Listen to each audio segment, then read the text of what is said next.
அனைவருக்கும் வணக்கம். நான் தமிழரசன் பேசுகிறேன். இன்றைக்கி நம்ம இந்த வீடியோவில் எதை பற்றி பார்க்க போகிறோம்னா, சிம்மராசி பற்றி பார்க்க போகிறோம். சிம்மராசிக்கு 7 வருட செவ்வாய் திசை எப்படி இருக்கும், சரிங்களா? எல்லா ராசிக்கும் பார்த்திங்கன்னா இந்த செவ்வாய் திசை வராதுங்க. ஒரு சில ராசி, ஒரு சில நட்சத்திரத்தில் பிறந்தவங்களுக்கு மட்டும்தான் அந்த திசை சந்திப்பாங்க. ஏன்னா செவ்வாய்ங்கிறது ஒரு நெருப்பு கிரகம், சிம்மம்ங்கிறது பார்த்திங்கன்னா ஒரு நெருப்பு ராசி தான்.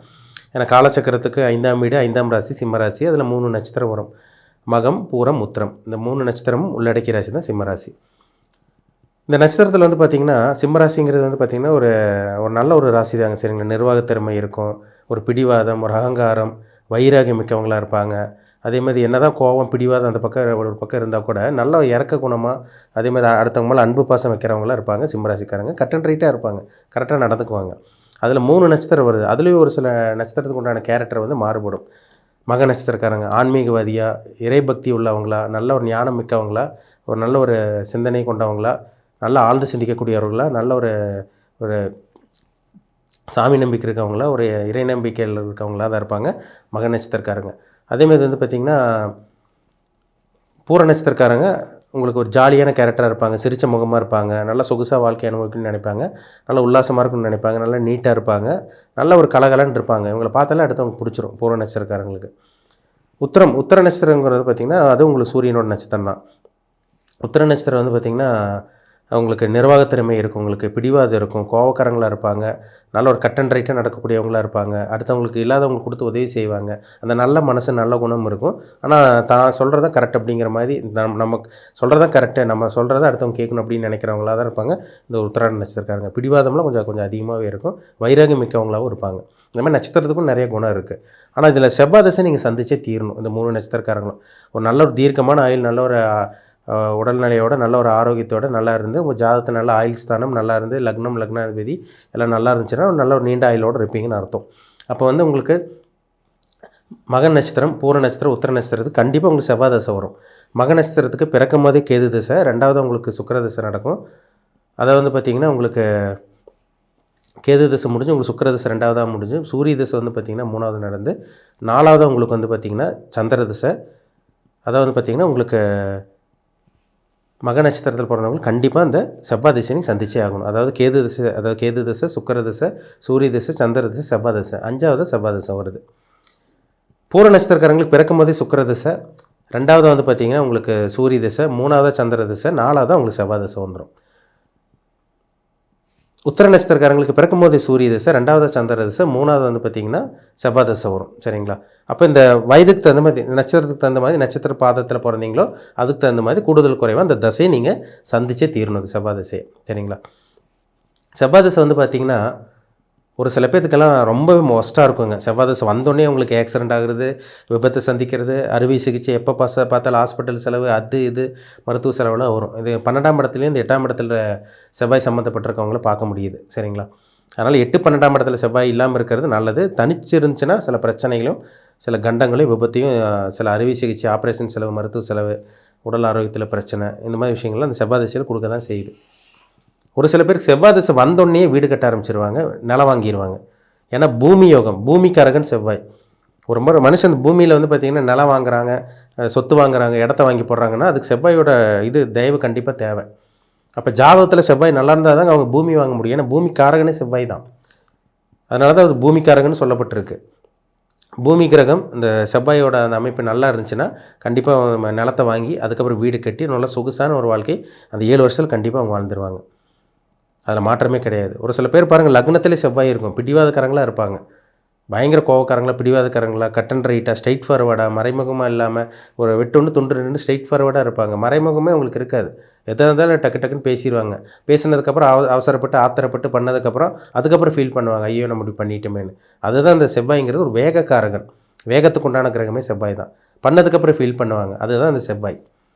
2ஆம் இடத்துல செவ்வாய் இருக்கவங்க பார்த்திங்கன்னா நல்ல ஒரு வாக்கு, படபடன்னு பேசுகிறது, ஸ்பீடாக பேசுகிறது, பேச்சில் ஒரு திமிர் தெரியும் சொல்கிறாங்க பார்த்திங்களா, அதெல்லாம் செவ்வாய் 2ல் தான். சூடாக சாப்பிடுவாங்க, உறக்க பேசுவாங்க, அடுத்தவங்க மனசு புண்படி பேசுகிறது, காயப்படுற மாதிரி பேசுகிறது, அவங்கள அறியாமே பேசுவாங்க. அதுதான் பிரச்சனையும். இது 2ல் இருக்க செவ்வாய் பண்ணும். 3ஆம் இடத்துல இருக்க செவ்வாயில் நல்ல ஒரு வளர்ச்சி கொடுக்குங்க. முயற்சி ஸ்தானத்தில் இருக்க செவ்வாய் அசுர வளர்ச்சி கொடுத்துரும். நல்ல ஒரு விடாமுயற்சி பண்ணுவாங்க. ஆனால் தம்பி தங்கச்சியோட ஆதரவு, இவங்களுக்கு தம்பியோ தங்கச்சியோ இல்லாமல் இருக்கிற வரைக்கும் நல்லது. இருந்தால் உங்களுக்கு பெருசாக பிரயோஜனமெல்லாம் போகும். இந்த 3ல் இருக்க செவ்வாய் அப்படி தான் பண்ணும். மற்றபடி உங்களுக்கு மற்ற இடத்துலலாம் இருந்துச்சுன்னா உங்களுக்கு 8ல் இருக்க செவ்வாய் கொஞ்சம் டேஞ்சரான அமைப்புங்க. சில பாதிப்பு கண்டிப்பாக கொடுக்கும். அது அறுவை சிகிச்சை இது பண்ணுறது, அசிங்கமானப்படுறது, அடிக்கடி விபத்து சந்திக்கிறது, வெட்டுக்காயம், ரத்த காயம் படுறது, ஹாஸ்பிட்டல் செலவு, நரம்பில் பிரச்சனை, ஒரு சில விஷயங்கள்லாம் பார்த்திங்கன்னா அறுவை சிகிச்சை இது பண்ணுறது, மாத்திரை மருந்து ஊசி இதெல்லாம் வந்து பார்த்திங்கன்னா இந்த 8ஆம் இடத்துல இருக்க செவ்வாய் தான் கொஞ்சம் டேஞ்சரான ஒரு அமைப்புங்க. 8ல் செவ்வாய் இருந்து சுபகிரகங்களோட சம்மந்தப்படாமல் இருந்துச்சுன்னா செவ்வாய் சில பாதிப்பு விபத்து கண்டிப்பாக கொடுத்துருவார். 10ல் செவ்வாய் ஒரு சில பேர் 10ல் இருக்கும் பாருங்கள். 10ல் செவ்வாய் இருந்துச்சுன்னா தொழிலில் நல்லா பிரபலமாயிருவாங்க, தொழிலில் ஃபேமஸாக இருப்பாங்க.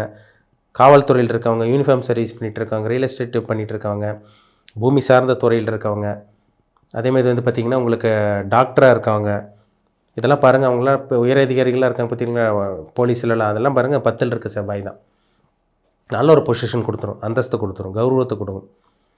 ஏன்னா செவ்வாய்ங்கிற நெருப்பு கிரகம், வேகமான ஒரு பிளானட்டை தான் செவ்வாய்.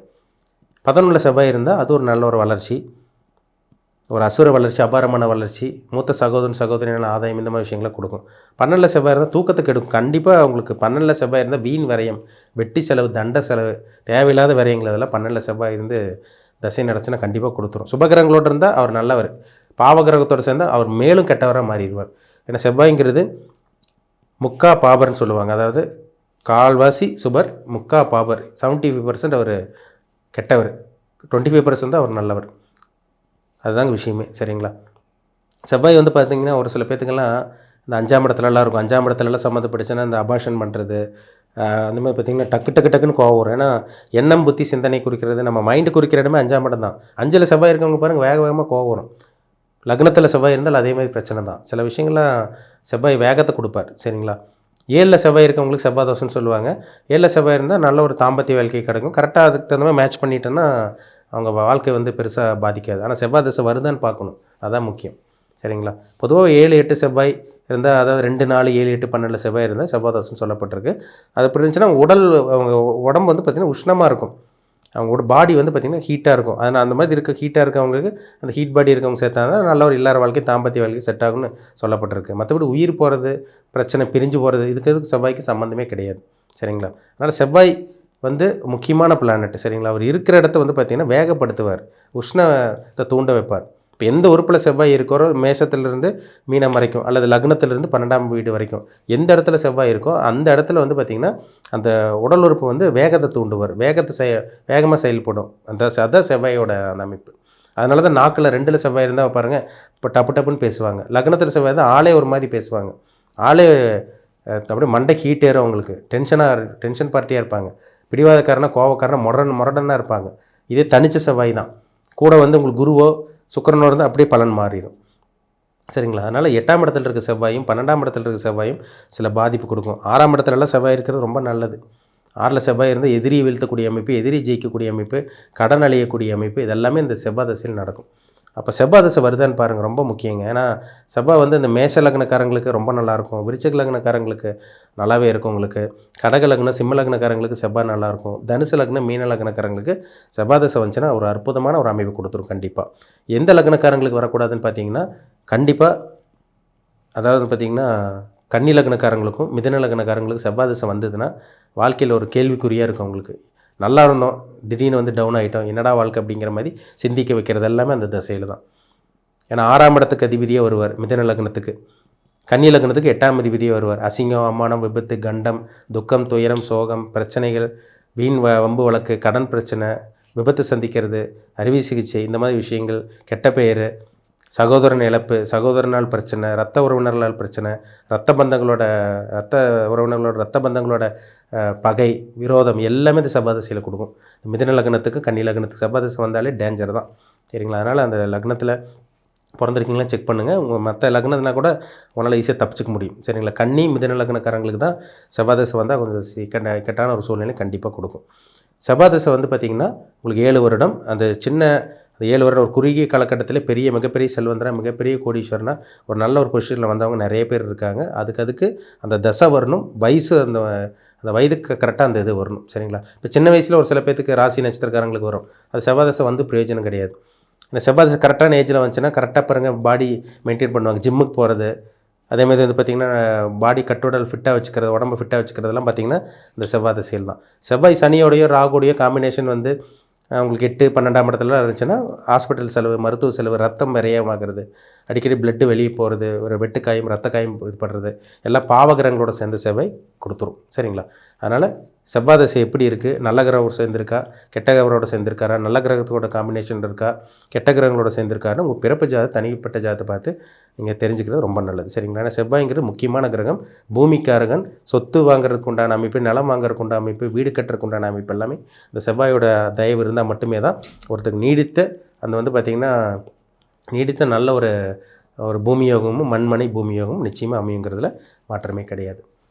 மீண்டும் அடுத்த பதிவில் சந்திக்கும் வரை உங்களிடமிருந்து விடைபெறுவது உங்கள் சகோதரி தமிழரசன். நன்றி, வணக்கம்.